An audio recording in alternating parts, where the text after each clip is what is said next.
जय श्री कृष्ण मित्रों, केम छो? मजामां ने? आजे आपणे चटपटું ખાવાનું કોઈ પણ મન થાય તો તે આપણે ફટાફટ બની જાય 15 થી 20 મિનિટમાં તેવા આપણે ખાટિયા ઢોકળા બનાવીશું। ન પલાળવાની ઝંઝટ, ન દળાવવાની ઝંઝટ, આપણે ફટાફટ બની જાય તેવા આપણે ખાટિયા ઢોકળા બનાવીશું। આ ખાટિયા ઢોકળા તમે એકવાર બનાવશો તો બધાના ફેવરેટ થઈ જશે, એટલા મસ્ત બને છે। આપણે ખાટિયા ઢોકળા બનાવવા માટે અડધો કપ આપણે ચણાનો બેસન આવે છે લોટ તે લીધો છે। આપણે કોઈ પણ ચણાનો લોટ લઈ શકો છો અને એક મોટો વાટકો આપણે ચણા લોટ એક ભાગનો અને બે ભાગનો આપણે રવો લેવાનો છે।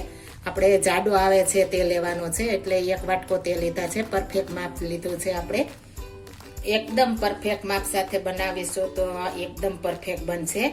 મારી નાની નાની ટિપ્સ પણ તમે ફોલો કરશો તો તમને ખ્યાલ આવશે કે કઈ રીતના બનાવવાના છે આપણે, એટલે મારો વિડીયો સ્કીપ કર્યા વગર જોજો। અને અત્યાર સુધી હજી સબસ્ક્રાઇબ ન કર્યું હોય તો પ્લીઝ મારી ચેનલને લાઈક, શેર અને સબસ્ક્રાઇબ કરી દેજો।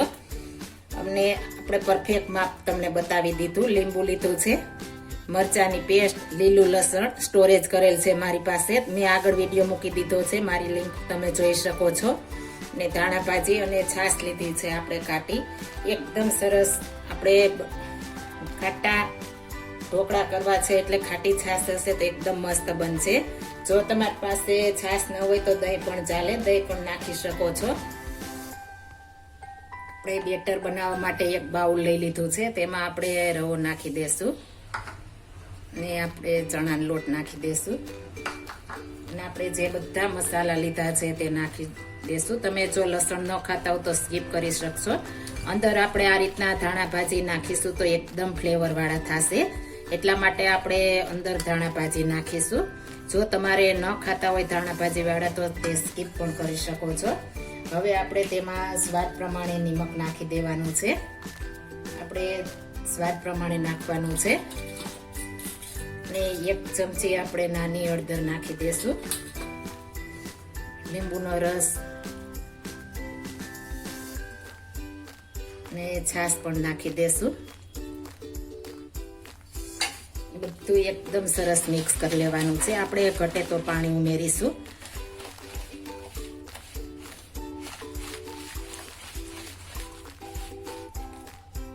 આપણે થોડું પાણી નાખીશું।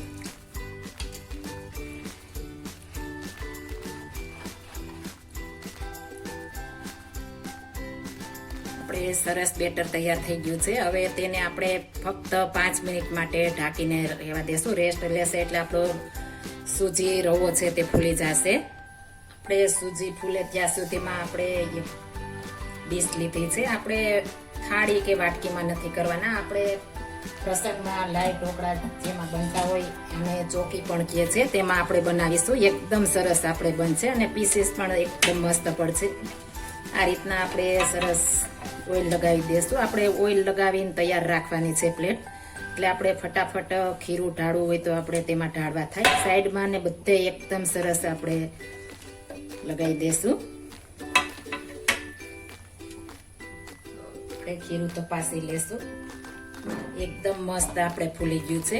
આ રીતના આપણે ફૂલી જવું જોઈએ, એકદમ સરસ। હવે તેમાં આપણે થોડું પાણી નાખીશું, વધારે આપણે જાડું છે તો આપણે એકદમ સરસ સ્મૂથ બેટર બનાવવાનું છે। આપણે આ રીતે કન્સિસ્ટન્સી રાખવાની છે, આ રીતના સહેલાઈથી પડે એ રીતના આપણે બનાવવાનું છે। હવે તેમાં આપણે સાજીના ફૂલ અથવા તો ઈનો તમે કોઈ પણ નાખી શકો છો। આપણે 2 ચપટી જેટલો નાખવાનો છે, વધારે નહીં। આપણે મોઢામાં ડૂચો ન વળે એટલા માટે આપણે સિંગ તેલ નાખીશું 2 ચમચી નાની, એટલે એકદમ સરસ સોફ્ટ અને જાળીદાર બનશે। હવે સરસ એક જ દિશામાં આપણે ફેટવાનું છે, જેમ ફેટશું અને તેમાં હવાના કણ ભરાશે તેમ આપણા ખાટિયા ઢોકળા યુનિક એકદમ મસ્ત પોચા રોજ એવા થશે અને જાળીદાર બનશે।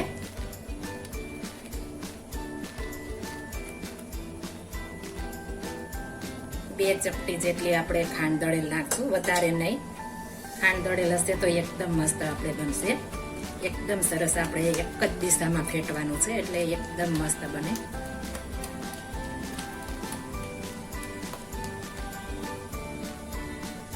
આપણે સરસ ફેટાઈ ગયું છે. હવે આપણે જે પ્લેટ લીધી છે તેમાં ઢાળી દેશું. જો તમારે વધારે બનાવવાના હોય તો આપણે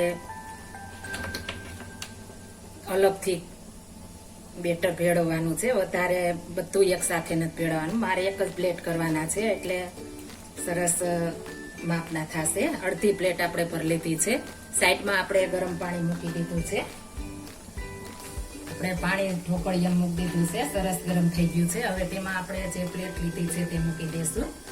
દાજો નહીં તેનું ખાસ ધ્યાન રાખવાનું છે. આપણે પરફેક્ટ માપ સાથે છે એટલે હવે તેને ઢાંકીને આપણે 15 મિનિટ માટે રહેવા દેશું. 15 મિનિટમાં એકદમ મસ્ત ચડી જશે. 15 મિનિટ સુધી આપણે તપાસવાના નથી. આપણે 15 મિનિટ થઈ ગઈ છે. આપણે તપાસી લેશું. વાવ, એકદમ મસ્ત આપણે ફૂલીને દડા જેવા પ્લેટ આપણી થઈ ગઈ છે.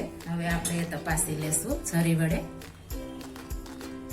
એકદમ સરસ પ્લેન છરી આવે છે. એટલે આપણા ઢોકળા ચડી ગયા.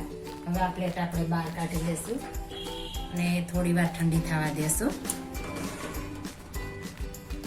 આપણે સરસ ઠંડા થઈ ગયા છે. એકદમ ફૂલીને આપણે પ્લેટ સરસ મસ્ત થઈ ગઈ છે. હવે પેલા આપણે સાઈડમાં આપણે આ રીતના છરી મારી દેશું એટલે આપણે છૂટા સરસ પડી જાય.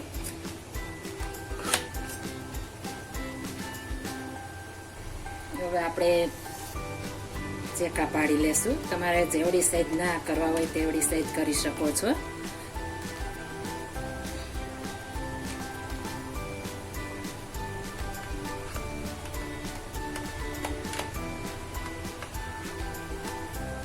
સરસ ચેકા પડી ગયા છે. તેલ ગરમ કર્યું છે તેમાં આપણે રાઈ નાખી દેશું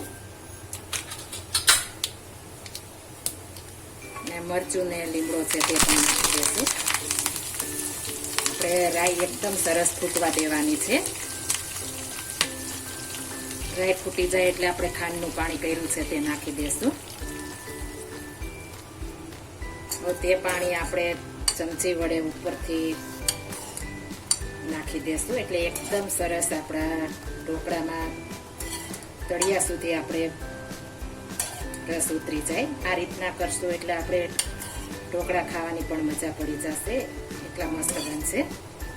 આપણે ચેકા પાડીને નાખીશું એટલે તળિયા સુધી પહોંચી જશે. આપણે આ ગળ્યું પાણી આપણે એકદમ સરસ તૈયાર થઈ ગયા છે. એકદમ સરસ અને પોચારું જેવા આપણા ખાટિયા ઢોકળા તૈયાર થઈ ગયા છે. આપણે ફટાફટ બની પણ જાય છે. એકદમ પંચી અને જાળીદાર આપણા ખાટિયા ઢોકળા તૈયાર થઈ ગયા છે. હવે આપણે આને કોઈ પણ ચટણી સાથે સર્વ કરીશું. જો આ મારી રેસીપી પસંદ આવી હોય તો મારી ચેનલ લાઈક, શેર અને સબસ્ક્રાઈબ કરી દેજો. ફરી મળીશું નવી રેસીપી લઈને. જય શ્રી કૃષ્ણ.